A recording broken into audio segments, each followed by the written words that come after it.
తీసుకుంటే ఒక టాబ్లెట్ తీసుకున్నారనుకోండి ఒక టాబ్లెట్ తీసుకున్నారనుకోండి తలనొప్ప జ్వరమా ఒక టాబ్లెట్ తీసుకుంటారు కదా, 2-3 తీసుకోరు కదా.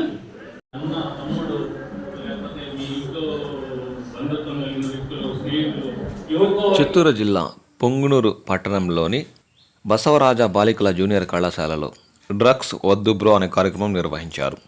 ఈ సందర్భంగా excise sub inspector Venugopal Reddy మాట్లాడుతూ భవిష్యత్తు బాగుండాలంటే యువత డ్రగ్స్కు దూరంగా ఉండాలని కోరారు. డ్రగ్స్ మెదడు మీద ప్రభావం చూపడంతో పాటు ఆరోగ్యాన్ని పూర్తిగా క్షీణింపజేస్తుందని చెప్పారు. ఇలాంటి వాటికి దూరంగా ఉండాలన్నారు. డ్రగ్స్ బారిన పడితే మీరు టోల్ ఫ్రీ నెంబర్ 14500 తెలపాలన్నారు. అనంతరం పుల్చల మండలంలోని జూనియర్ కళాశాల విద్యార్థులకు ప్రిన్సిపాల్ తులసిరామ్ ఆధ్వర్యంలో మత్తు పదార్థాల నిర్మూలనపై అవగాహన సదస్సు ఏర్పాటు చేశారు. విద్యార్థులు మత్తు పదార్థాలకు దూరంగా ఉండాలని ప్రభుత్వ జూనియర్ కళాశాల ప్రిన్సిపాల్ తులసిరామ్ పేర్కొన్నారు.